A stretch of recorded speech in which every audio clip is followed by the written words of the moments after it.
Check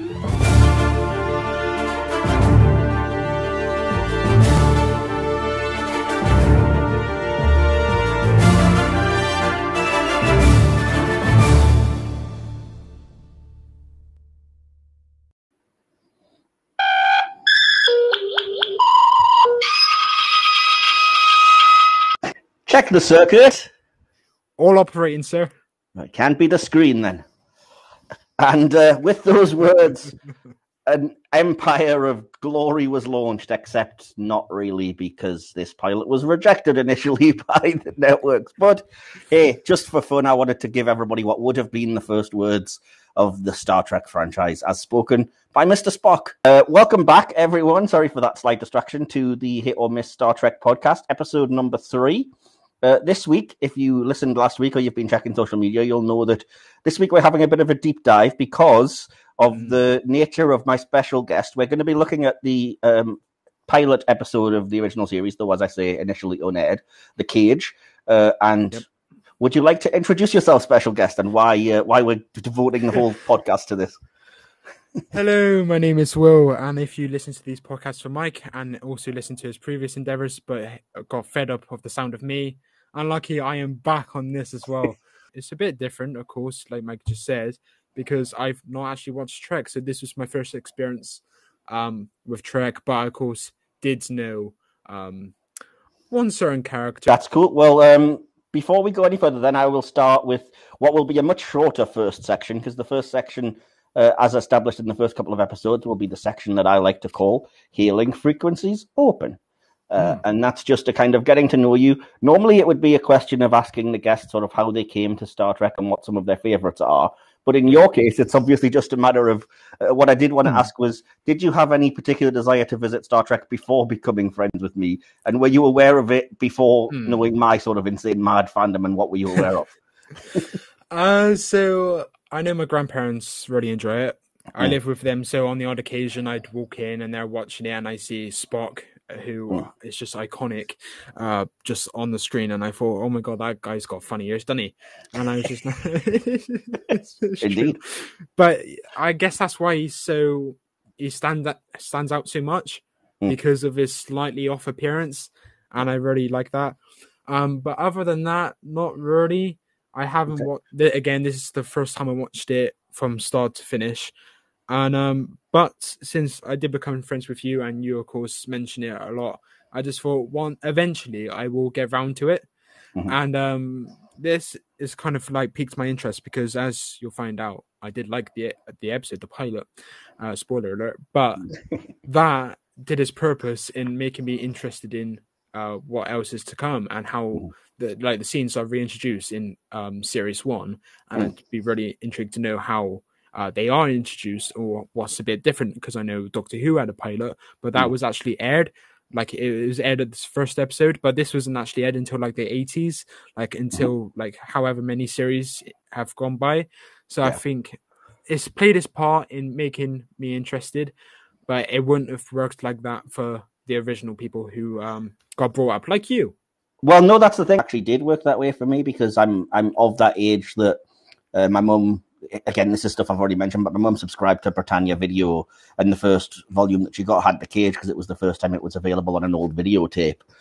So it was the kind of first one that it wouldn't have been the first episode I watched, because I'd have watched some as a kid, like in passing when I was doing other stuff and that, but it was the first one I kind of sat down and actually watched, and that really caught my imagination. So it kind of did work that way for me. But what I did want to get into is a bit about that, a bit about the history of this episode, because it is kind of unique in that way, in that, as you say, it didn't actually air. The very first episode of Star Trek to have aired was actually not any of the pilots that were filmed. It was a random episode called The Man Trap, which a lot of Trekkies will tell you this. They all know it. But the second pilot that was filmed that got the series picked up after this is called Where No Man Has Gone Before. And it's basically a lot more action-packed and has crazy people getting taken over and developing psychic powers and stuff. So it was very different. But that was because when this was screened for sort of the executives at what I think was NBC, whatever the network was, they rejected the show initially based on this pilot, saying that it was too slow, too cerebral, and there wasn't enough action, and they couldn't sell it. which was a shame. I don't personally agree with that, but that was their I decision. do. I agree that is a bit slow, but what do you mean by cerebral? Because I kind of So Googled that because I heard about that, but I'm not sure of the that's definition. the big word that comes up. It just basically means it would be too intelligent for the average audience member to necessarily follow along with, which I don't That think it is. that makes sense for the 60s. You gotta mention. I guess, yeah, but these are kind of, I suppose science fiction may not have been in the forefront, but these aren't really, to us, these aren't crazy ideas. Didn't have any trouble following what was happening or anything, I Yeah. guess. But No. and as I say, when I get into it, you'll see that this story did exist in the original series because, as you alluded to, this pilot was filmed, made completely, but was rejected. Another pilot was filmed and the series got picked up, but obviously there was changes. The entire cast and crew, with the exception of Mr. Spock, didn't return for the actual main series. So it was a completely different crew, although there is actually one. Good. There is one returning actor, the actress, I should say, who played number one, is actually an actress called Majel Barrett, who's the first lady of Star Trek, was married to Gene Roddenberry, and she did return to play Nurse Chapel in the original series. Different character, but same actress. So yeah, slight differences. But what this kind of episode became famous for is, for a while, it was the only kind of lost Star Trek episode, in the same way that we as Doctor Who fans know that they had lost episodes and stuff. And the reason for that is that during production of the first series of the actual original Star Trek series, they were running low on budget and time, basically. They had not enough of either to be able to put an episode on one particular week, and they knew they had this episode sitting completely filmed and ready that they could use footage from. And so there's the only two-part episode of the original series called the Menagerie, which actually has a framing device, a story around it about how Christopher Pike has become injured, and you'll probably have seen the famous scene of him in the wheelchair. He can only sort of bleep once for yes and twice for no kind of thing, but he's injured, and kind of Spock wants to decide to take him back to Talos, because even though the missions are top secret and classified, he knows that he'd have a better quality of life there. So it basically forms the structure of a courtroom hearing on board the Enterprise, but on which the view screen just basically shows images, like clips from the cage, part of the episode. So as a result, to get that, what they had to do was take the original camera negatives and just cut it apart, because it was only 1966 or whatever. So it was all cut up into bits, and for a while, they didn't have anything other than the bits that were aired during that Menagerie episode of the original series. So they didn't have the full version of the cage. There was bits in between that were missing, and they went missing completely, were gone.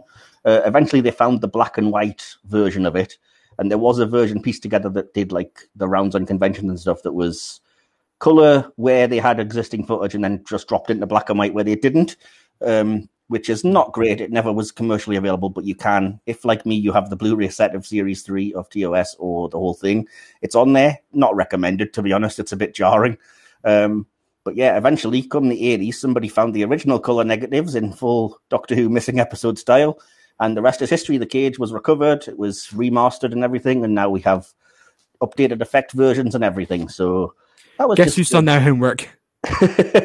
I happen to know this already because I'm a bit of a Star Trek nerd. I'm sure all the Trekkies will know, but it was more just to inform you, because you're a kind of first-time viewer, of kind of the amount of lore that has come from this one rejected episode is insane, because there's that episode of the original series, the sort of story around recovering it because nobody had seen it, and it was all an amazing thing. And then here we sit now, 55 years after the original pilot was rejected, and we are about to launch the series that pilot would have made, because the adventures that immediately followed with Christopher Pike, the USS Enterprise, and at least most of these crew are about to start next year in a series entitled Star Trek Strange New Worlds. So it would have only taken 56 or 57 years from pilot to series. Something of a record, I think, but we are going to get that eventually. So it's just crazy to me that that this one little thing sparked all that. But that's a bit of a deep dive. Again, all the Trekkies that are listening are rolling their eyes going, yeah, we know, get on with it. But if you didn't, I think it's a bit of interesting information, and it helped fill out the Healing Frequencies Open section. So there you go. Yeah, fair enough. So did you have any thoughts about any of that you are you amazed to hear about it? Or? I did hear that there were two pilots, but one of my first notes for the actual review actually was is there two versions of this pilot? There's One with better multiple special versions. effects? Yeah, and Yeah, it's I'm not just sure which one I looked at on Netflix, because I if you want. watched it on Netflix as normal, and then I skimmed through Dailymotion on my notes, and I just noticed the special effects were far better on the Dailymotion version. Yeah, I was just going to get to it. The one they have on Netflix, I noticed, was the original version. So that was the version as filmed in 1964. All the effects are the same as then. But they did, when they upgraded, because for sort of Blu-ray release, they've updated the effects on the entire original series, and that does include the cage. So there is an actual sort of remastered version that is also on again, it's the Series 3 or the full series, in my case, of the original series Blu-rays. So yeah, when I came to watch the cage, I was like, 3 versions. What am I going to do? But the fact that I knew you'd be watching the one on Netflix, I was like, okay, I'll watch the one with OG effects. But given that I have knowledge of the updated effects, I can kind of compare and contrast as we go along as well. So absolutely, that's cool. Well, yeah, so I only watched one version of it, like on Netflix. I'm guessing that's the original effects one. But then I also skimmed through again the Dailymotion version, which was the better effects version, and I thought, oh, that wasn't in the Netflix version. For example, there was a scene where Christopher Pike, I believe his name is, he kind of wakes up and looks at his surroundings, and we've got a pan shot going from left to right, and in that pan shot we have like one of those bear creature things, and we also see shadows on the walls, and also like sound effects just to make it seem scary. Yeah. But in the Netflix version, you don't get that bit. It's like he wakes up, looks around. We get the like the wide shot of like the cave from behind Pike, and I just think that scene wasn't there. Yeah, that adds a lot. So I think the Netflix should update the to the better version, in my opinion. Like, I'm guessing it's because they want to keep it retro, they want to keep it original, but I don't think it is half as good as the special effects version, the little I've seen of it. Yeah, well, I'll be honest. I'm currently watching through the original series, and I'm using the remastered versions, even for episodes that I've either not seen or have only barely seen. But because I'm kind of the completest that I am, if it's an episode I've never seen and I'm curious what the original effect looks like, you can just go on YouTube and type in the episode title and remastered, and it'll just show you the effects, like left to right, what they originally were, what they are now comparison. So rather than watching the whole episode all over again, you can kind of see, that was the original one, and this is much improved for most of the time, you know? Yeah. But yeah, so I do think the enhanced effects on the cage really do make a huge difference, because things just look better. Although, like I said, I think I'll probably get to it, but I think a lot of the effects for 1964 when they were filming are actually pretty dang impressive anyway. Oh, absolutely, yeah. Yeah. Especially when you compare it to, like you say, if it would be the second season of Doctor Who that it would be airing concurrently with, if they had kind Consider of it to like Planet of Giants, for example, exactly, and you see the massive cat out, and it looks awful. Yeah, not just because it's in color, but anyway. So I'll move us on to the next section now. This is going to be a little bit different. So normally it would be the hit or miss section, and I've decided that I will go ahead with a version of it, because it's the kind of it's the format that I've decided upon. But obviously, you've only seen this episode, so to ask you things about the entire Trek universe at large would be silly. And so what I've done is, and yes, nitpickers, this will technically form part of the review. Just think of it as a kind of intro to it or whatever if you want. But what I've done is I've picked 5 things from the cage that I want to ask if you think they're a hit or a miss and why. And then I can chime in with my opinions, but my particular view will also be based on things that might have occurred after that, for example, that you wouldn't have seen, but I can kind of chime in with my 2 cents about for the general audience. Okay, Duke. So, you don't have any clue what they're going to be, but they're going to be pretty bleeding obvious, to be honest. I'm bloody sweating. So the first thing on the list, hit or miss Captain Christopher Pike. Like, when you mentioned about how none of the original crew came back, on the cast, I mean, in terms of the crew on the spaceship came back, I thought, yes, thank God.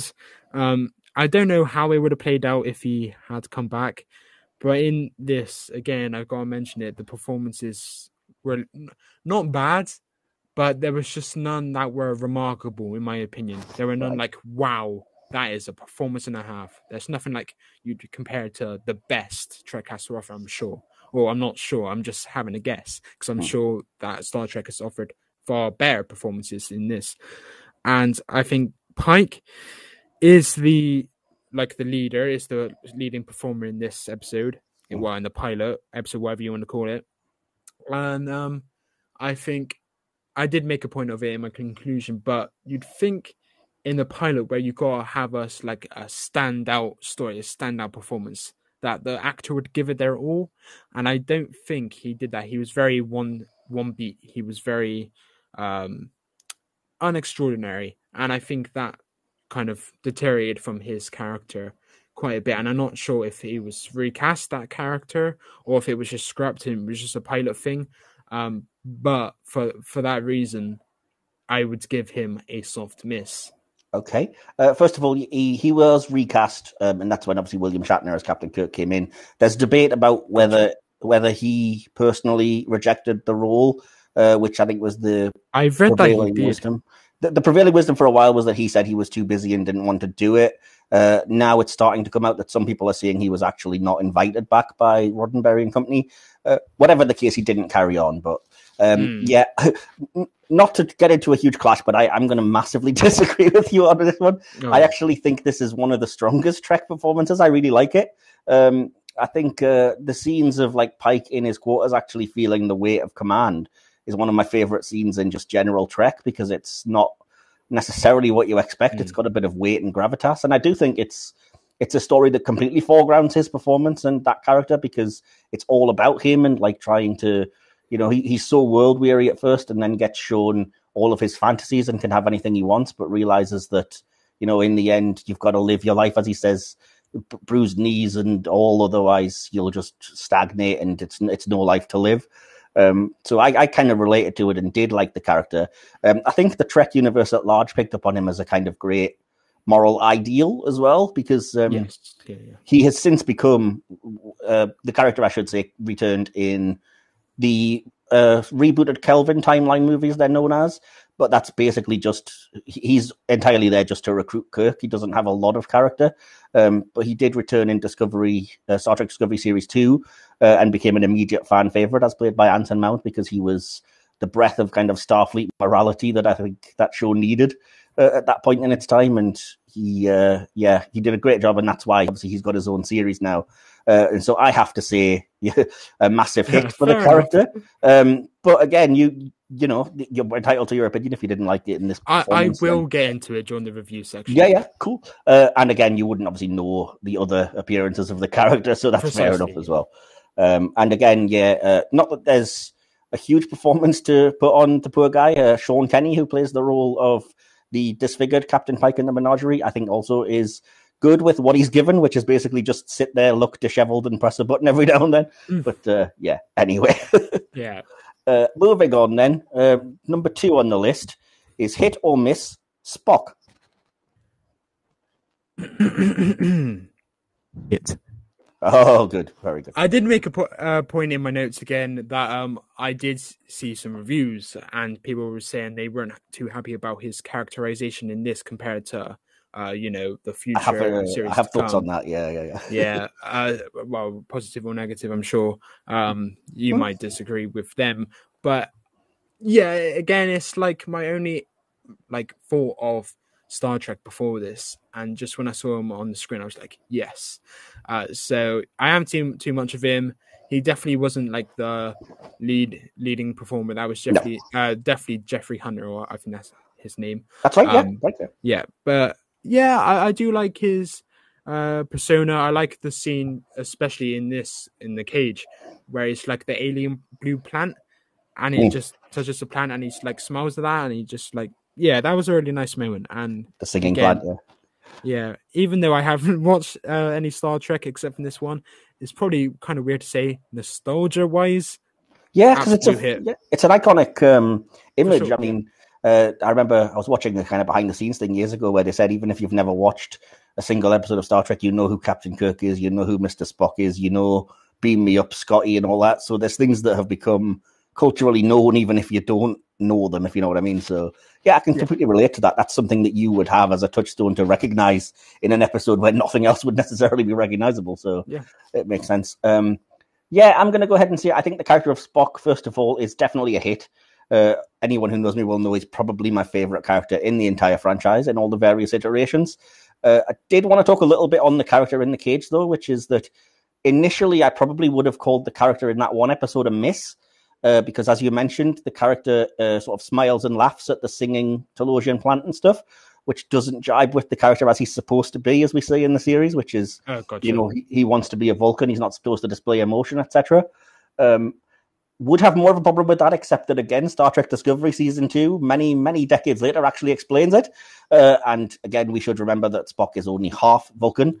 So, it's slightly less of a big deal, perhaps, that they display a little emotion every now and then. But, yeah, you can see... I remember reading about this pilot, and you can definitely see that initially the idea about the Vulcans and Spock being emotionless wasn't there, because the character that was supposed to be stoic and computer-like was number one. You see, I did not know that before. Like, with that context, I can kind of see, I can appreciate why the fans would not like that. But just like a first-time viewing, it was unremarkable. Anyway, in terms of like performance, his character wasn't given much. Yeah. So just to have that little nice moment, I just thought added. I agree. It makes it worthwhile being in the episode. Yeah, I completely agree. And I mean, the fans and the people behind the show love the little... They're supposed to be singing plants, I've mentioned a couple of times, but you can't really get that impression in this episode. I do. Because it just seems like background noise to me. But again, when they do eventually return to Talos 4 for the only ever time in Discovery Season 2, you do see those singing plants again.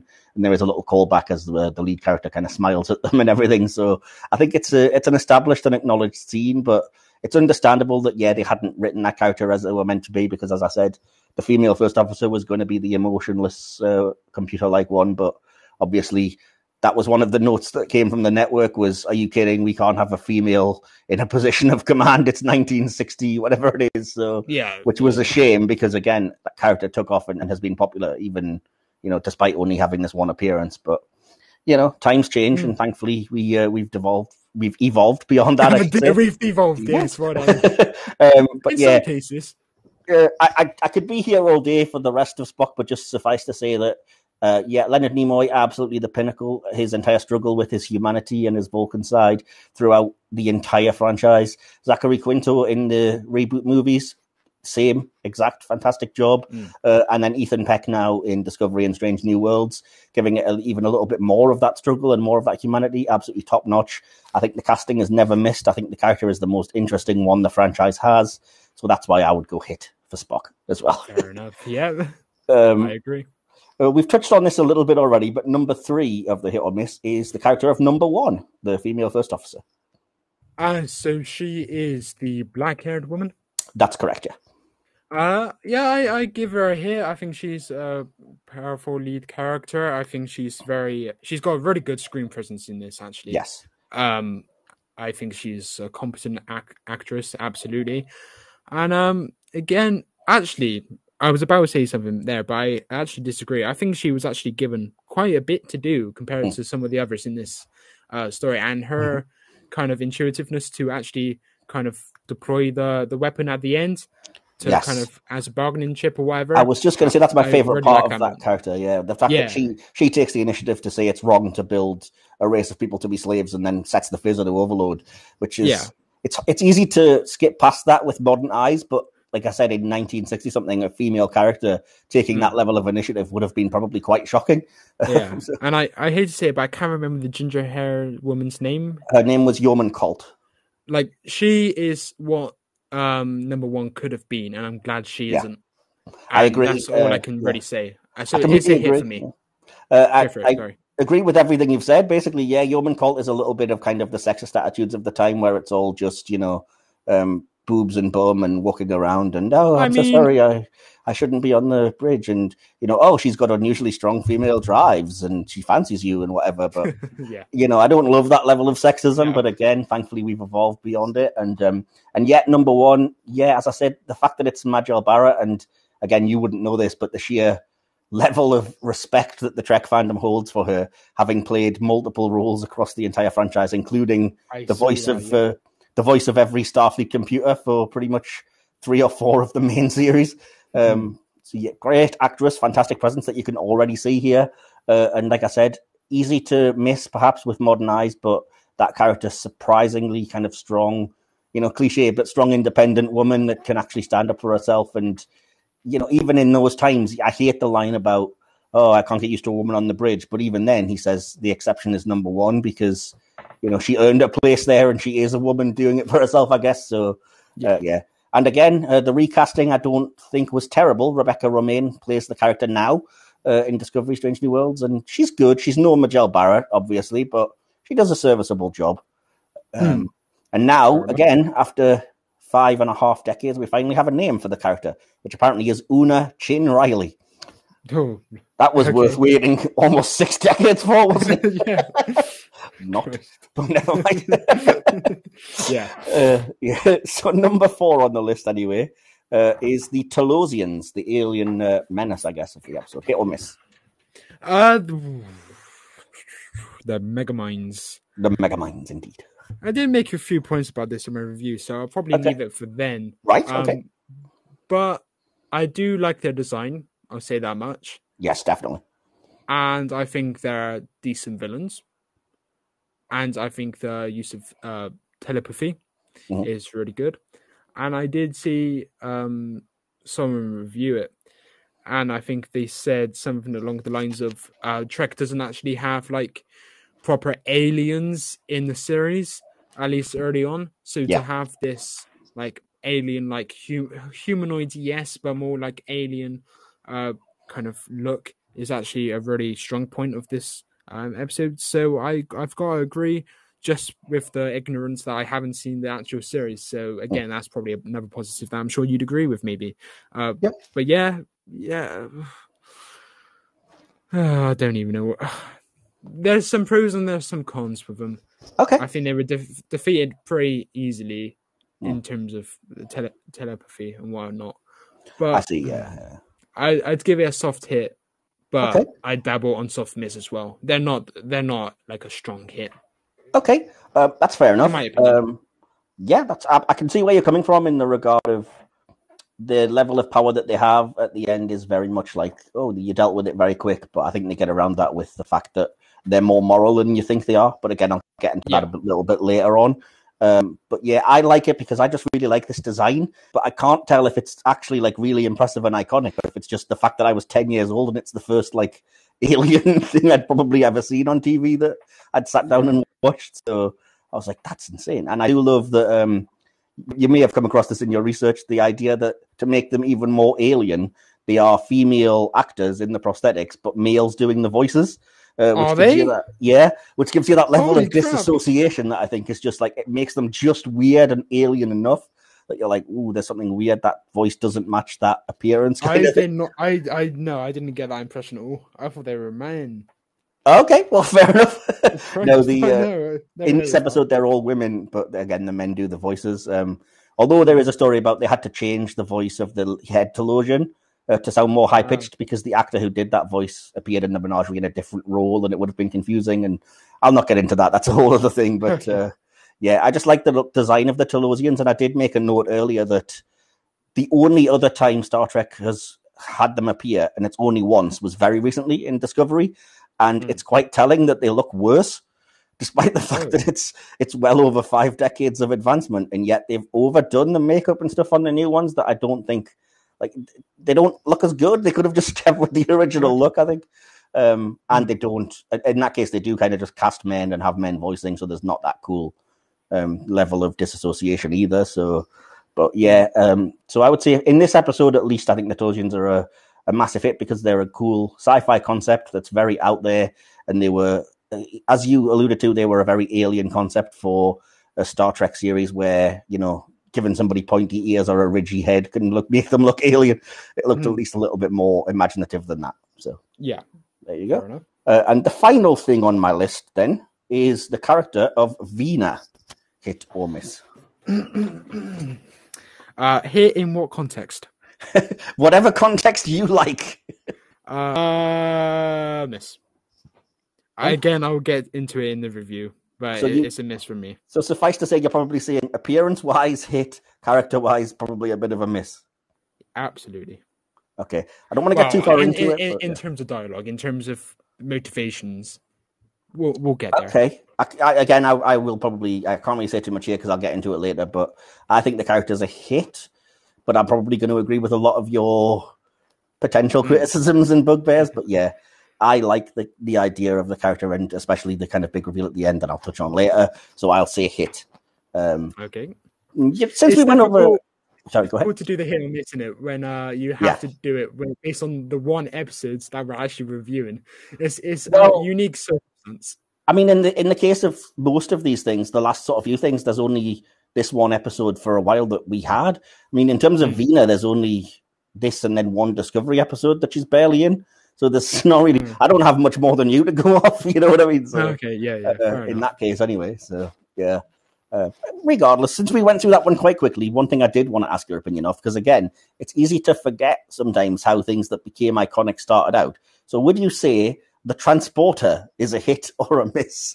I think the special effects for them looked quite good and hold up surprisingly well. For the time, absolutely. And they did that apparently by having glitter in a bowl that was stirred around and then filming it, a bowl of water or something, and then filming that and compositing it on or something along those lines. That's ingenious, yeah. That's absolutely, yeah. And I just love the idea, like I said, the fact that for a cost-cutting method, it's something that's become part of consciousness in 1,000 different other things and stuff now, and yet it originated here, and Star Trek's responsible for it, which I think, really cool. So, there you go. So that will conclude the hit or miss section. We'll move on now to the actual bulk of the analysis. We'll begin analysis, which is what I call this, of the actual episode proper. And as I've said, and as we've made perfectly clear, we're reviewing the episode The Cage, the original series pilot. I have seen this many a time. Will has seen this approximately maybe once or twice, never before. So with that in mind, Will, spoiler-free as possible, what are your sort of overall general thoughts on The Cage? Good, but flawed. Okay. 3 words. There we go. That's spoiler-free enough. That's fantastic, yeah. Talking about earlier about the effects. Yes. I was going to praise the effects anyway. It wasn't like the special edition or whatever that was on Dailymotion. It wasn't shoddy at all, and it looks really good, the new effects. And the scene I was actually alluding to originally is the opening sequence where we see the Starship Enterprise, and then we go through the bridge glass. Yep, I knew you were going to say that. I made the exact same note. I love that scene. Yeah. In the Netflix version, it kind of, you can see where the edit was, because it was it was like TV static. It was just white and black, like dots just really popping, and I just thought, But then in the actual remastered version, it was really smooth. Yeah. And even if the ship model exterior was all over the place in the sequence and the transition was a bit fuzzy, as I said, I really like how they still attempted this. They didn't need to, but considering this was the pilot, and of course they needed to wow the television network, ironically, the fact that they went above and beyond to have little moments like this when they really didn't need to is applaudable from a creative standpoint. And I just thought it looked really good in the remastered version again. Yeah, I completely agree. I think I liked the original idea behind it anyway. I think it was perhaps a bit ambitious from what they could achieve, because it is just zoom into where the bridge is on the model and then quickly stick over, the live action image as quickly as you can, but it's not composited super well. But again, the updated effects improve that immensely. And I just think it's so genius. None of the other shows have done it. They've all done zoom ins through windows and stuff, but they haven't done that cool thing where you break the fourth wall, I guess, of like zooming into where the bridge is and then showing you what it actually looks like inside, so that you can, in your own head, place on the model of the ship where they're sitting and stuff. Which, it's really, really cool. And it's a shame that I think that a lot of the people that first saw the series would have missed that, because this wouldn't have been the first thing that goes out. I mean, they would have seen it eventually because it's in the Menagerie episode, but again, I think it's a really cool touch that, that's just where the action's taking place, and I wish we saw a little bit more of stuff like that, even in the modern Star Trek. There's ships. I can look at your profile picture now without thinking that's a woman. That's a woman with heavy male prosthetics. That is Meg Wiley playing the Keeper, indeed. That is no As way voiced a woman. by, I can't remember, Malachy Throne, the actor who does the voice. Fair enough. How do I know this? Because I'm a nerd. But yeah, I agree. I like that initial effect. The initial one's fine. The upgraded effect is brings it up even higher. So yeah. Yep. So the next scene I was going to mention, we'll perhaps just go back and forth here on our notes then. No worries. The next thing I wanted to mention was that, again, I've already alluded to it, but I love the scene in Pike's quarters when he's talking to Dr. Boyce, and he's just so exhausted and world weary, and you can see the weight of command on him. He actually cares, which I think is that morality that some people leaned toward about that character. He's tired of making the decisions about who goes and who might potentially live, and he's feeling the loss of the men that died on their previous mission that we only ever get glimpses of. And again, I love the dialogue in that scene between him and the doctor. The doctor serving him a martini because people tell their bartenders things they don't tell their doctors. And I love the fact that it's basically setting up all of Pike's illusions if you pay attention. Because when he's suggesting the other places to go, he says he might go home to his horses or he might become a trader on the Orion system or whatever. And it's all the things that we see later that he decides are not for him because he wants to live his life better. So, yeah, again, that's really, really cool. And just as a random side note, this is one of the most notable updated effects as well, because I don't know if they were intending to do something with this, but in the original version that you'd have watched, there's just a blue screen behind Pike on his bed, and it looks really weird. And in the enhanced effects version, they've actually made it a window, so the stars going by behind it, which makes a lot more sense. Yeah. Well, you said that's the most noticeable. I didn't even notice there was a blue screen. It's really jarring to me because it's just a blue square behind him, and I'm like, well, what was that supposed to be? Something? What's it about? Yeah, I'd have to rewatch. So maybe I just thought that was like wallpaper or something. I don't know. I suppose you could just assume it's decorative, but the fact that it's nothing, I was like, it's so... Yeah, anyway, never mind. So what was your next note anyway, moving on from that? Or do you agree or disagree with me about that thing? That was a really good point, and it was a well-written scene for the exact points you just made, but I was more impressed with the fact that you just offered him a martini. That just seemed really surreal to me. It was a part of the hit or miss section. Jeffrey Hunter, I'd say he was decent throughout. I know I did give him a miss, but it was a soft miss, if I recall correctly. Yeah. There was little bad about his performance, but he just didn't capture me in this, at least.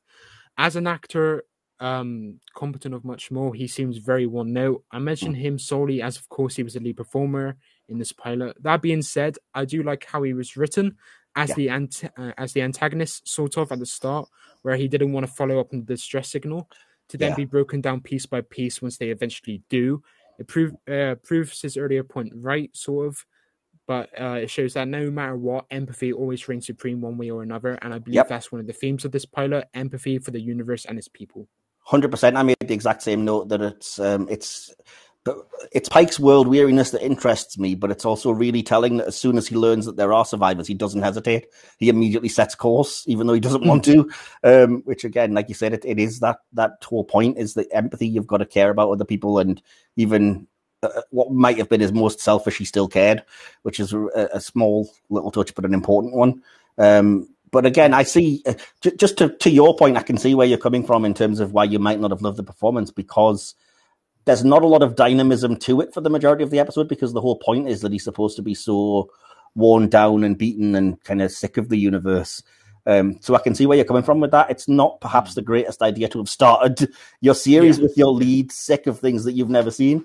So I don't think you're completely like bang out of order saying that. I do like how it alludes to different things, though. Yeah. And I think one of the creatures, the aliens, kind of allude to a death of his. A few. Yeah. But I wasn't entirely sure what deaths, whether it was like a family, but I just assumed, given the context of the story and what he was saying at the start, that it may have been a crew member that I really liked or something like that. Well, they say that it's when they later go to the illusion places, you see what happened vaguely, and it was the Rigel 7, which was the place with what should be a really scary dude, but it is just a dude in like a Russian hat with sharp teeth, effectively. Yeah. But they say that, they hadn't expected to run into those people, and 2 or 3 people had been killed, including his original yeoman, which is the role that as you say, the ginger lass is replacing. So it is like that. Yeah. That's like his personal secretary, I guess, for want of a less sexist term. So he is kind of feeling that loss, I think, a little bit as well, and that's kind of where that comes from. But that's why it's cool that you get a little bit of that, but then the Talosians leap onto that straight away as, what if you actually had a damsel in distress and you could save her this time and it was different? And ultimately, like I said, the conclusion at the end of it is, well, it's not real, so you got to live life. I'm not a fan of the slight dip to blacks they did when they engaged in the pursuit for the survivors. I have a note about that as well. That's another thing that maybe it's just because I'm more used to like the Doctor Who frantic pace, especially of the 11th Doctor era. But if the crew were moving more, it'd be less tacky, in my opinion. How I would have done it, like if I was to offer a fix, I would have it dip completely to black, and then as it comes back from black, like they're moved a bit, so like you could have the Christopher Pike like move around and be like in control, but rather you just see him stare into the wonderness or Yeah. the Neversphere or whatever you want to say it, and yeah, it's in the sequence too. We see a bit of sexism, which I'm kind of on the fence about. I hate Yes, it. it's a product of its time, but come on, this hasn't aged well at No, all. I agree. I completely agree. I didn't want to get into that because it's part of my kind of conclusion, but I completely agree with you. But to your point, in terms of that scene that you didn't like, I'm with you. And it's another thing that they improve, which immensely makes the updated effects version better. Because what they do there is skip all of this dipping in and out of black and show you the crew, and they just cut away to outside of the ship and show you the ship actually traveling. You see, that was that. what I wanted. The lies were, when I was watching that, I was like, I don't have a fix in my head, but that's what I would have wanted. I just thought, are they going to cut away to the actual like planet coming into shot or something? And I just thought that was a missed opportunity. In the end, they do. The updated version shows you the Enterprise actually traveling through space and coming into orbit of the much better looking planet. So again, it's a fix that I think really improves, because I don't know if they were planning on doing that and didn't, and that's why that original scene is like it is. But yeah, even I was like, why are you just fading to the blackness of space? And it's like you want to show us that the journey happened by the passage of time, but it's a very weird scene. Anyway, the slow reveal of Vina, the kind of like gorgeous woman music, and the sort of it's really super cliche. It's effective, but it's kind of like, maybe tone it down a little bit. You know, it's just in her actual introductory scene. Yeah, well, because they meet the survivors camp, and it's like, oh wow, we can't believe there's apparent survivors. Weird. It's really weird. Like, we get introduced to the supposed travelers who put out the distress call. Yeah. But considering what we find out shortly after about them, it's safe to say this pilot plays with some really interesting concepts like holograms, psychic beings, mind control, and of course the Christian subtext like Adam and Eve and stuff. Yes. But Susan Oliver's introduction as Vina is odd, and she and Captain Pike just awkwardly stare at each other. Yeah. And though it's justified after the first twist that she wasn't actually the human version of herself, rather just a hologram, I believe, or an illusion, I really like that twist, and that she led him to the Megamind villains. Yeah. But whilst we're on the Megamind villains, I do like their design, and how the little often pulsating bit of skin towards the back of their head was a neat touch. I don't know how they did that. If this was a conscious decision, or if the costumers, or if it was just a flimsy bit of the costume that gave way to the tiniest bit of gust. It's deliberate, you can see, because it's where the vein part going up the brain is, and it's whenever they talk that pulsates. It was really effective. That's something that I didn't think about, because you just think, oh, it probably is easy. But again, for the time, I doubt it was. And it is really like, oh, how did they do that? You know, nowadays it would be like 2 seconds on a computer, wouldn't it? But anyway, I found old. I like it a lot. I do love that this is a piece of directing that I pointed out, because I think it's just A+, is the reveal of the Talosians by panning out from the survivors encampment and then showing their screen and then them watching. It's really cool, like horror movie-esque kind of stuff. You see some similar in Aliens, and that was many years afterwards. That was like 2 decades, and I was just like, I really like this, like, because I know Doctor Who did it for the first time in like classic in Modern Who, and I thought the fact that they're doing something that Doctor Who could only achieve in the 2010s, but they're doing this in like the 60s, I just thought, wow. Yeah, again, it's a pilot, and there's going to be a minimal budget. Yeah, but the fact that they still did that just to wow people, I just thought you gotta commend them. They put effort into it. Yeah, I would definitely say the direction is 100% on this. So, did you have? I wouldn't say it's flawless, but it's good. Well, for the time, I think it does things that are really commendable. But did you have any next note? I do like the whole interrogation scene sort of between Captain Pike and the Talosians. Written, edited really well. Though I didn't realize there was a top of the cave where Pike was being held until later. So I just thought, why doesn't he just jump over the glass? Because if you actually look at like the back shot where he's kind of like looking at the cave, but it's behind him, and it's like the really wide shot. There's a roof of the cave, but it's really high up. And I noticed it, like on the Netflix version, you can see like the edge of the glass. Maybe it was like superimposed, or like it was lowered in one scene but higher up in the other, just to get the feeling of like, oh, this is a big place. But I actually saw the top of the glass. Maybe it was just my eyes deceiving me, or if it may have just been the glass. Like if there was an emergency, actor just jump over this bit of glass. But I actually noticed that, and I just thought that's not good. Like you shouldn't be able to see flaws in the set design. But I did. I can see where you come from, and I agree. I think this whole period, I think, there's a section where it kind of does show the limitations of the time, and part of that is the titular cage, because yes, it's painfully apparent he's just on a like cardboard constructed set with a fake kind of perspex glass wall and a fake rock wall behind him, and that's why I kind of prefer it when it gets to the illusion parts, because that's when you get a real sense of scale, and it can be anywhere and anything, and it makes more sense. But related to that, I was curious about your thoughts on the actual alien menagerie, because for me, again, that showed the limitations of what the show could do, because you get a glimpse of like a gorilla creature and a bird creature, and it kind of holds on them, and they look shocking. They look like modern day fancy dress costumes, and I was like, ooh, I get what you were doing. Like, oh, it's a product of its time. Again, you've got to be slightly lenient on these things. Yeah, completely. I'm not trashing the entire thing, but I do think, I don't know if that scene's necessary. We get in dialogue that they've been capturing other species to try to, mate them, but humans are the most compatible or whatever else. And that scene to me just jars, because it is like, oof. I like it. Oh, well, fair enough. Especially when Christopher Pike's like strangling one and it kind of transforms into one of those. That was a really good scene. But that's cool at the end. Yeah. But that being said, I like how the creatures make their deductions on the human, what the human would do, like we would to a rat. To have that flipped onto our species is really interesting and a really good concept. Yeah, again, that's part of what I love about the story, is it's absolutely that. It's kind of, that's where I disagree with the network, in that the whole point of it is that it's examining what it means to be human, and that's what Star Trek does at its best. And I think to apply to that the simple sentence of "give me more action," I think misses the point a little bit. But yeah. Anyway, so I think it's the first illusion we go to, is the one I mentioned earlier, where he flashes back to, it's called Rigel 7. And the reason I wanted to bring this up again is that the matte painting of Rigel 7 is iconic, and I think it's gorgeous.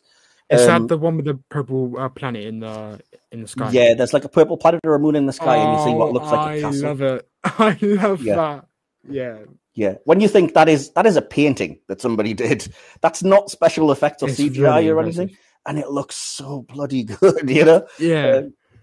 On a slightly sourer note to that, though, as I've already mentioned, the actual supposed horrible barbaric creature is less impressive, because it's just a dude in furs with bad teeth. They could have done a bit better.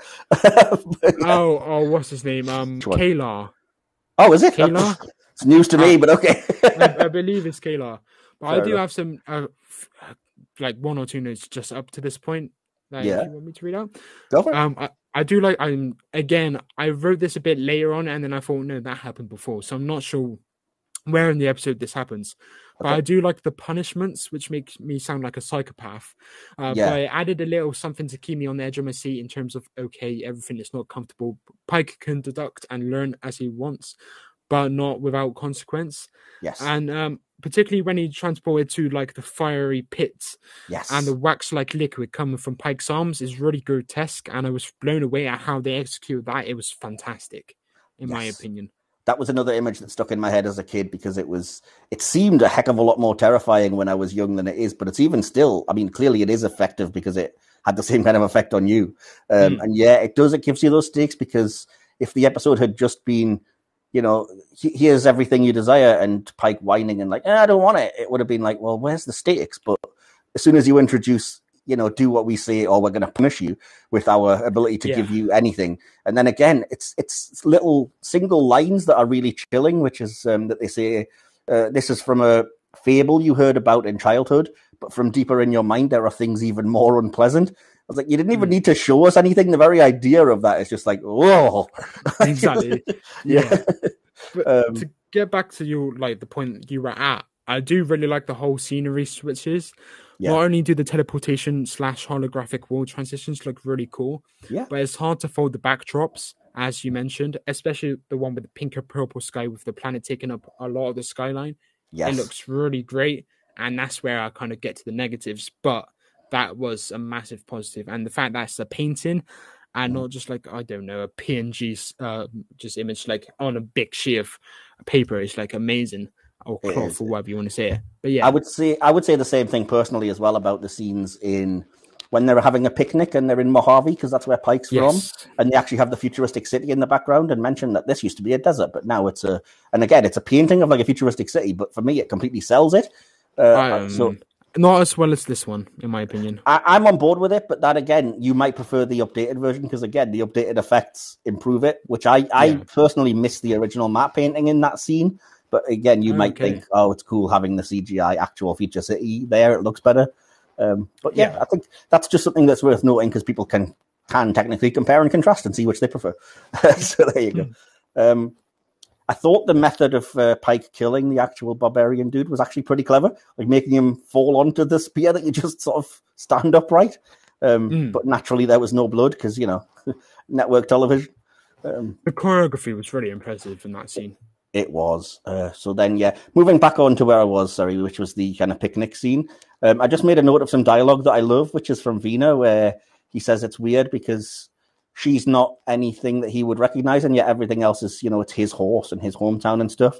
And she just says, perhaps they made me out of dreams you've forgotten, which I thought was just a completely gorgeous bit of dialogue from absolutely nowhere. And I was like, wow, that's, powerful stuff. But I like that the story in general reveals, without like an exposition dump, it reveals through showing us and Vina telling Pike all about the Talosians' like telepathic powers and what they can do, the kind of tragic past of them and why they're doing this and their motivation. And then, as you already said, through the punishment, what the stakes are. That could quite easily have been like 10 or 20 minutes of stopping everything and just expositing to the audience. But I think it's actually done really cleverly. So. And it's got some, I think you alluded to it just there, it's got some really good one-liners. Yeah. I don't have any examples, but it's just like, okay, in certain scenes, I find myself a bit bored. I think it could have got to the point a bit quicker in terms of just like pacing of like one scene to the next. Like, I'll get to it, but again, the dialogue is a bit repetitive. But every now and again, you'd get a bit of line, and you thought, oh, that line makes it all worthwhile. Yeah, I completely agree, actually. Yeah. But yeah, I like as well that as we're learning, we also get to learn about the Talosians' limits quite early on if you're paying attention, because they kind of force Pike with threats of punishment to consume the liquid and say that, it can be whatever you want. We can make anything appear as anything. But he points out that why can't they just put irresistible hunger in his mind then? Because so obviously they do have some limits, which I think, again, is important to set up at that point in the story, that there's some things they can't do. Otherwise, you're just left in this situation where you're like, well, they can do whatever they want. So how is he ever going to get out? And I do really like, again, we mentioned it earlier, that fact that when he was strangling the like the gorilla, big bear or whatever it was, like he's not afraid by it because he knows what it can and can't do. So yes, it may be a bear or whatever, but actually he knows it's it's just really that person. he knows it's really the keeper, and he kind of says, doesn't he, stop it or I'll just twist your neck off. Which is why originally when I thought, okay, she's like, she kind of disappeared, so she's then like an apparition, but then later we find out she's actually a human, and then she's a legitimate breedable woman, to put it non-obtusely, well, obtusely in this case. I until we got to that point, I just thought, is he just gonna have the porking session with a bloody Talosian? And I thought, oh god, please don't tell me this. Oh, you thought she but might then have it turns been out Talosian, I see. Okay. Yeah, and I thought this is a bit weird. But then I found out no, it was a human in some cases, and I thought, okay, this makes sense. We'll get to that at the end, but that's because that's one of my sort of glowing things that I love about the episode. But we'll get there eventually, because I'm trying to keep it vaguely chronological for the sake of both of our notes. But if you want me to go back though, I do have the point that I was like building up to about the dialogue. Go for it, yeah. I really dislike a lot of the interactions between Pike and Vina, particularly from Pike. It's like he's always in denial about her existence, and then Vina says, "You'll feel it" for the next 20 minutes. It's insufferable, and whilst I realize that she's trying to seduce him, it doesn't translate for me. And that portion of the episode does sort of drag for me. Like the flashbacks are cool, or flash forwards, flash sideways, whatever. But they just go on for a bit too long. It doesn't add much in terms of anything other than spectacle, because I think the spectacle is fantastic. But other than that, it's just the same thing over and over again. And that's why I find the park scene later a big praise. I gave it massive praise just because it does do something different. But for the purple moon backdrop flashback or whatever, I was just left really unimpressed, except for the choreography, which I thought was brilliant. But other than that, I think you could have caught that 15, 17, 18-minute portion of the episode and you wouldn't have lost much. Okay, fair enough. You've reminded me of something I should have mentioned as well, which is that I love how clever the dialogue is in the kind of picnic scene when they're trying to tiptoe around the kind of punishment and stuff. And she says something like, when he starts talking about them, he starts talking about the Talosians, and she says, "Oh, have you forgotten I get terrible migraines?" Like alluding to them. And then at the very end, it's like whip smart that he says, we may well start feeling for each other or feel for each other now, but if we have kids, you should be aware these headaches of yours will be hereditary, kind of thing. And I was like, that's genius. It's a fantastic scene.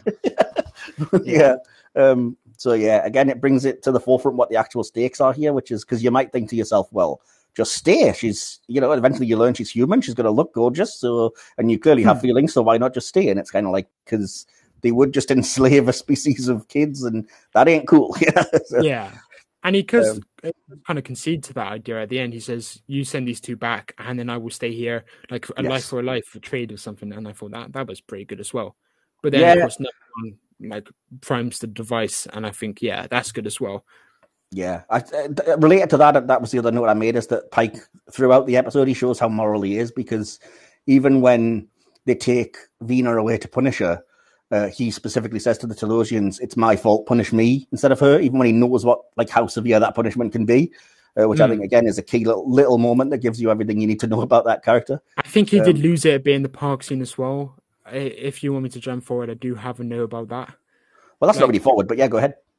Well, I do have a scene just a bit before about the cavern entrance when they're trying to blast through it. Oh, yes, of course. The Enterprise after we find out about the lack of destruction, it begs the question, why didn't the crew inspect the scene afterwards? Why not try to find any newfound vulnerabilities of the integrity after subjecting it to such a blast? Especially after the short monologue delivered, talking about the psychic control and how they shouldn't trust anything they can see. So go and touch it is what I would do. Go inspect it. After they stand up, they head in that direction. So what did they do? Were they just going towards it and then didn't notice? I was so confused. That speaks to kind of, it's not super clear what the limits of their telepathic powers are, in that they can, I think once something appears that way, it's as good as real, if you know what I mean. Yeah. So until they actually revealed that the Enterprise had broken through that cliff face, it is effectively still there until they reveal that it's not. But again, it's never super clear. An illusion is something that is there, but you shouldn't be able to touch unless it's actually physical. So how... Maybe I'm getting the definitions wrong, but an illusion isn't something that's real. It's like a ghost that you can see, but you can't touch, which is why I kind of get weirded out with some of how they execute it in this. But it was in that scene in particular where I just thought, I think you kind of have to accept, though, that it's not just like an appearance of things, like you said, like a ghost or a spirit or a hologram, because like he interacts with his horse and you can touch stuff and it seems real. So clearly it has got some kind of physical form. And like I said, I think it's a question of, like, at the very end when he blasts the hole through, it's really clever that he says, "I'm willing to bet I've blasted a hole, but you're not letting me see it." That was good. But he has to get them to reveal it. He can't just walk up to it and put his hand through, because it would technically not be there till he points out that he's done it, if that makes sense. No. No. One thing that I did love was the again, it's dialogue that has to do a lot of explaining, and I've written it down because I thought it was really good, which is that Vina mentions that the Talosians specifically picked Pike because he matches her dreams of a perfect man, and that's why they picked him. So she can't help but love him, and that's why Pike sort of says, he would be attracted to her back. He does feel it, and it is that kind of. There's a lot of reference to, even if something's real, you can feel it, and is that enough? Which is a big sort of philosophical question that this episode it's not really interested in answering, but at least it poses, which is cool. So agreed. Unless you have any more, I was up to the next scene, which was the scene with the Orions, the Orion slave girl, the green dancing lady. But no, I just on to the end now, so you can go for it. Well, I get why that stuff's here, I will say, thematically, in that they've tried to show Pike everything from, saving a weak woman to having the kind of perfect Stepford wife, and now it's like, well, we can even do this. You can have this exotic, wild, crazy sexual fantasy woman if you want, even. So I get why it's there, but I still think through modern eyes, it's still a bit sexist. Why is she green? Because she's an Orion. That's what color they are. But why? Because they're aliens. It looks like a female Shrek. Oh, dude, how dare you? Orion slave girls became iconic. These have been the fantasies of 1,000 sweaty nerds for 5 decades. It's green. Yeah, but it's cool. It looks alien. But yeah, I still think it's fantastically directed and played out, but it's just a bit too overly sexist. Especially when they start talking about how they like being taken advantage of and stuff. It was like very uncomfortable. But I do love that Pike again shows his morality because he rejects even that like ultimate forbidden fantasy. He like runs out of it, which I think is really, really cool. Less cool, again, I alluded to, breaking the Enterprise women down into breeding partner compatibility. I get that it's the point, but it's just super sexist. Is like, number one would be able to give you intelligent kids, and you think she doesn't like you, but she does. And the yeoman is young and strong, and she has strong female drives. And I saw it more as opposed to like female like characteristics. I just thought more of like genes, and I saw it more scientifically as opposed to actual sexism, because I just thought, yes, this is a thing that happens. Genes like gets passed on. So I get your point, but as you did say, it's kind of the point of the story. Yeah. So to allude to the advantages of one or the other, you could say it's sexist, but I don't see it as that. Fair enough. So yeah, we're getting into the end now. So again, I do love the reveal that the ship laser did work, and you see the difference, however logically it may be. And again, I've mentioned I love how forceful but calm number one is, that she's willing to kill them all rather than live as slaves. And this is one of my favorite parts. I think the dialogue here is just fantastic between them when the Talosians realize when they're looking through the Enterprise databanks that, oh, you hate being held captive even if it's pleasant, so you're no good for us. And then Pike complains like, oh, not even an apology. And the other Talosian guy says, well, your incompatibility has doomed us to extinction. Is that not enough? And I was like, wow, this is surprisingly deep for it's easy to see all sides of this, even the guys who are clearly the baddies, I guess. So yeah, I like that, again, despite being villains, they're kind of still more moral because Pike wants to help them and says, well, we can agree some kind of exchange pattern and we can try to help. And he says, the Talosian Keeper just says it'll be no good because you would learn our power of illusion and destroy yourself as well. And we don't want that to happen. Which again, it's a surprise amount of depth to what could be a sort of like, we will just destroy the universe type villain. Which I love. I like that. I remember being quite amazed by that as a kid. I agree, but again, it's to do with the pace. Like a lot of the time is spent elsewhere, so when we actually get to like the conclusion, it kind of just has to get through it quickly. Right. So I think it's like an hour-long pilot, but 55 minutes of that is like the build-up, and then 2 minutes at the end, it's got to be like what happens next, like the moral of the story getting reinforced, and then that leaves 3 minutes at the end to actually wrap everything up. So that's why I think you could have cut 10-15 minutes of stuff that happened before, just to give a bit more time to like the escape, as opposed to, oh, I bet you let me see this escape. Oh, there's the escape. Let's walk out of this place and leave. Well, yeah, but they do actually point out that the only reason they let that happen is because they wanted them to be on the surface anyway. So it's like, I would be with you, like it's far too easy. But again, the Talosian points out when they get to the top, well done, you're now on the surface where we wanted you anyway. So now you'll begin living the lives we wanted for you, kind of thing. It's not like they're immediately beaming back to the ship, and they kind of do have to threaten death before they'll officially let them go. The question I would have then, how long were they trying to keep him in captivity before taking him outside? That's the question that begs. Well, I think the point is they were trying to make him fall in love with Vina without realizing he kind of was already having those feelings. So it was a breeding type thing. It's basically like what they do when they chuck two pandas into an enclosed space and want them to, mate. Yeah. It was like, yo, you two get down to it, and then when you're pregnant, you can get up to the surface and you can start having the kids. Yeah, I do have another question that I kind of alluded to earlier, and also probably in the DMs. Okay, go for it. How is an illusion version of Captain Pike sufficient enough to impregnate a human and repopulate a species? It's not. If that was the case, what was the point of the story this pilot tells? It's That she no, had to lower his boundaries in order for the real him to do just that. It offers a happy ending, but when I was skimming no. through, I thought, hold on a second, does that actually work? You've hugely missed the point. I'm sure I have, because I thought, Yeah. if this is what I think it is, it makes everything that just happened pointless. And I thought I No. must have missed something. So when you say that, I'm like, I'm not surprised, but I'm interested The, to know what it was. the Talosians are still doomed, but because, like I said, they've actually got a bit of a moral center to them. They don't want to leave Vina like with just nothing. Yeah, So yeah, they yeah. give her It offers a happy ending, but it how? offers it offers a happy-ish ending for her. It doesn't really help them in any way. But yeah. Oh, so he's not actually off to like impregnate her. It's just No, like a it's just like she already mentioned, like he's like her perfect man. So the Talosians are like, well, we'll just give her the illusion of her perfect guy, and that way she's not just going back down like, oh well, guess I'm just going to be stuck here alone again. Then it didn't dwell on that feeling for me at all. That's why I missed it.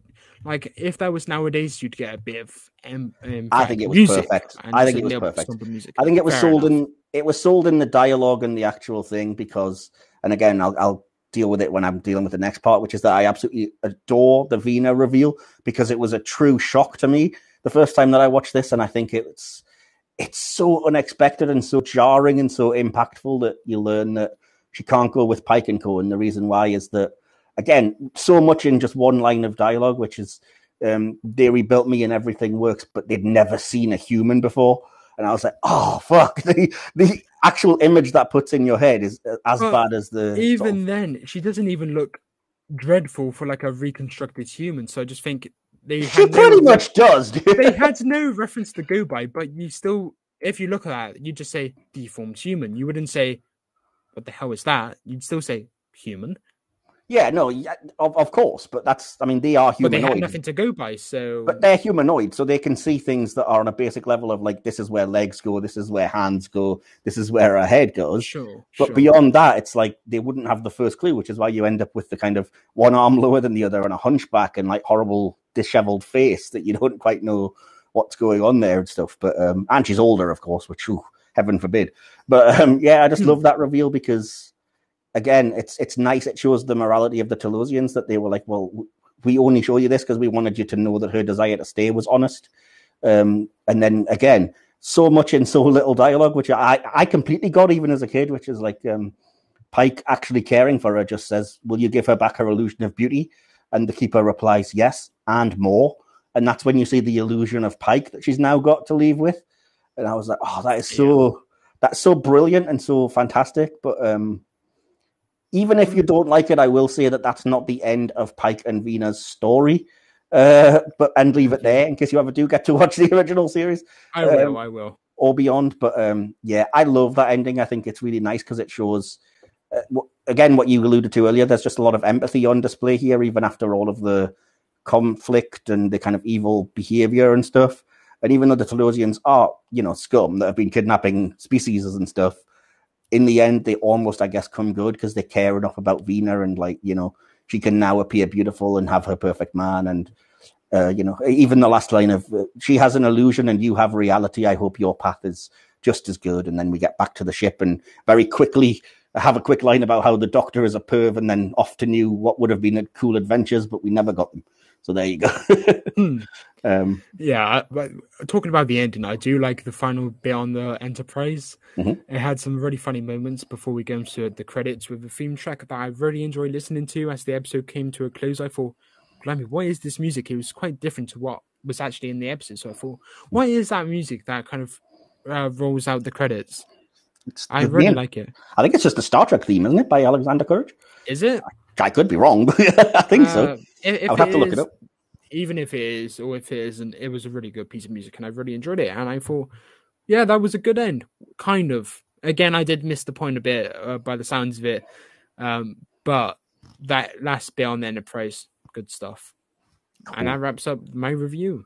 Yeah, same. But there was another kind of slight surprise, which is the next section that I always like to get into. That's part of the episodes is a section that I call Gene's Vision, which is that there's a lot of talk about Gene's vision of Star Trek and what it actually means and the sort of the mighty ideology of Trek. And again, we've touched on a lot of these, so it's just a question of the things you've mentioned and what we've picked up on. What do you think represents that kind of Trek idealism that's present in this episode? I think in terms of society as a whole, it can be very dismissive, can be very negative.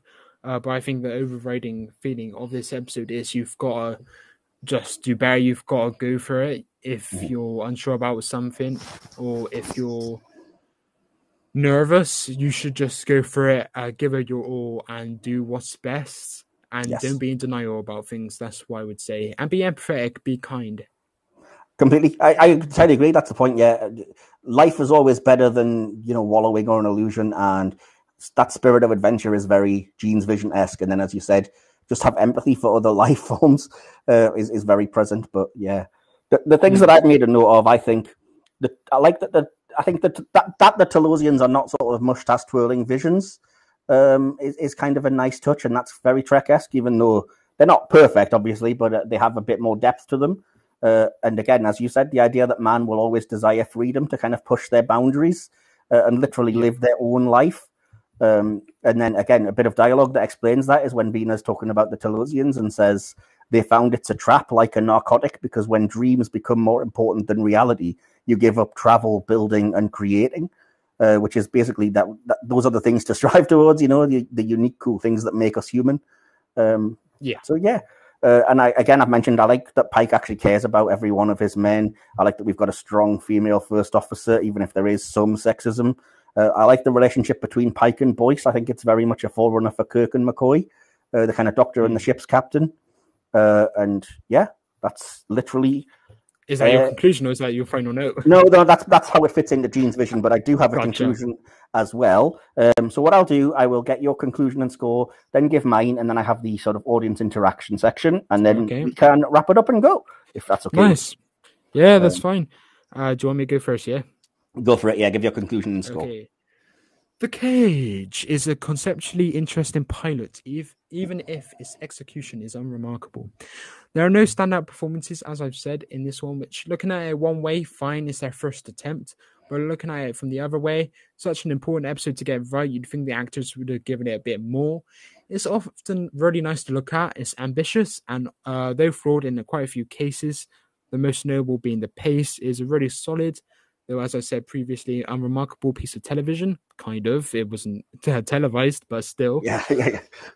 If I was being really critical, I'd probably give this around the 3-star mark, which is probably what I would give it if I had to choose either between a 3 or a 4-star rating. But I'm going to give it a middle of those 2 stars because I do like it. So that gives it a final score of 3.5 stars out of 5. That's a score from you, not the final score. But yes, so you're going 3.5 final score for me, yeah. Yeah, 3.5 out of 5, that's fair play. Again, I've written my conclusion, as you'll know if you've been listening by now, I always have it written, so apologies, it'll sound like I'm reading it off. But truly iconic, historic work of intelligent, introspective science fiction, so of course the network hated it. This is quintessential Star Trek. It's not about pew-pew lasers or flashy space battles with no depth. It takes big swings, creates big ideas, and asks big questions. Sure, it's a little rough, and some may find it boring, but it absolutely captivated me as a child. The visuals, acting, direction, and the far-out ideas really captured my imagination. I think it mostly still holds up, even over 50 years later, except the sexism. And though it's not perfect, it holds just a dear place in my heart. Acting, directing, makeup, effects for their time or updated, and central big ideas that I just think are transcendent good. Still remind me of my first exposure to the genre I love that really hit me and led to much more, and which I still find thrilling to watch every time. So for me, I said 4.5 out of 5. Lovely stuff. Which, of course, the average there would be quite easy to work out. So the final score for the podcast for The Cage would be 4 Starfleet Deltas out of 5, because we go with Starfleet Deltas. We're not doing stars now.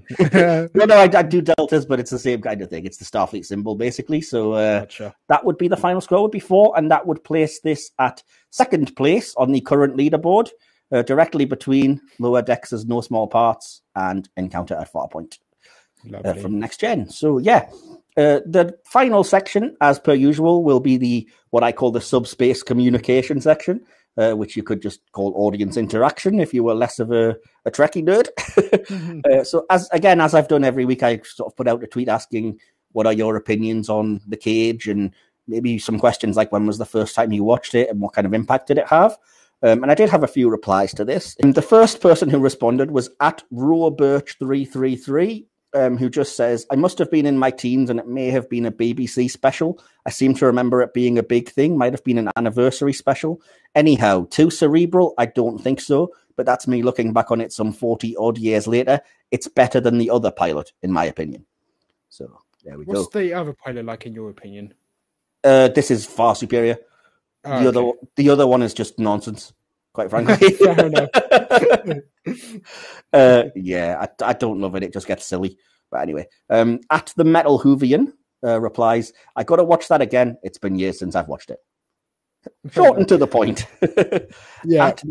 At Mr._G Ward, who's been a regular contributor to here and to our Screen podcast, says, first saw it on VHS in the early 90s, I believe. Found it fascinating for the differences, but by then I was so used to the Kirk crew, it was nothing more than a curiosity. But it grew on me, though. So nice. At John Heroes says, well, the paper reports were funny. Just seemed like another episode of Star Trek. Pretty impressive stuff and laser guns for the time. Yeah, some anachronistic things, I think, lasers and paper reports and stuff, but still cool. And finally, on Facebook, I got a reply by Julie O'Neill Wilson, a.k.a. aka my mum, the reason that I first saw and loved this episode. And she said, I loved it, son. I saw the Menagerie and thought it was a great comeback to the original episode. It was a tearjerker and Spock putting his job on the line to protect and secure the future of his former captain, as we see through the whole original episodes. No emotion, Spock. Who are you kidding? So, yeah. My mum loves herself a bit of Star Trek, the original series, as you can probably tell from that. So I think that's the first time she's ever contributed for that section. Oh, at least in terms of big screen, he'll miss all this. She doesn't really like a lot of stuff. So oh, okay. She's not a huge. Well, she does, but it's all stuff that we wouldn't necessarily be covering. It's like old movies or old TV and stuff. But maybe that's for a future series of the big screen. Old movies. Maybe. We'll see. But yes, I know she is as the one that introduced me to Star Trek, and she loves, at the very least, the original. I think I got it to Next Gen as well. Anyway, so that'll conclude this particular episode. I hope it was enjoyable for you all, and we've all enjoyed revisiting the cage. Maybe you did along with us. And Will, it just remains me to ask, therefore. So this was you've already basically answered this, but this was the first Star Trek you've seen. Has it led you with a desire to watch more? Are you intrigued? I am definitely intrigued. I'm going to say it's not the best in terms of just general episodes that I've ever seen. And I'm sure you'd say the same. It's not top 5 amazing things of all time. But it is intriguing and I will be watching more. Cool. Well, I should point out as well to the audience that the reason that you watch this is because Will insisted on going in chronological order of release. And even though this wasn't officially released, it is kind of the first thing. So it made sense. But yeah, again, I'm not sure I necessarily agree with that because I don't think the original series is necessarily the strongest place to start with, but it has some really excellent, fantastic episodes and some just absolute trash, unfortunately. Yeah. But yeah, we'll see. I've always, as I've said before on the podcast, I'm always more about the next generation, but that's just me. So yeah, that will wrap us up for this week.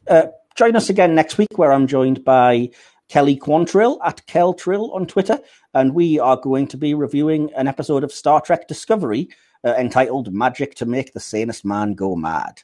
And I'll be back with the usual hit or miss section and all of the other things, and getting to know Kelly's association with Star Trek as well. So do join us for that. And in the meantime, Will, do you have anywhere you wanted to have people contact you on the social medias or anything? Well, first of all, I'm so sorry to any Trek fans that I may have offended with my opinions. Not at all. I'm completely ignorant of this world. But yeah, I know, Michael, you've said several times that, I haven't insulted anyone with my opinions. No. So, yeah, you can give me a follow on Instagram, I suppose. It'll be in the description, I guess. But yeah, I'm not on Twitter. Well, I am on Twitter, but not publicly. But yeah, Instagram, if you want to hear more from me, and just my real life shenanigans, I suppose. But yeah, thanks for listening, I guess. Thanks for listening. I hope you enjoyed me and Michael's discussion. Yeah, I did. I really enjoyed it. And I should also, I'll take the opportunity to plug our other endeavor, which is the Hit or Miss the Big Screen podcast. which you can find on YouTube or at screen_podcast on Twitter.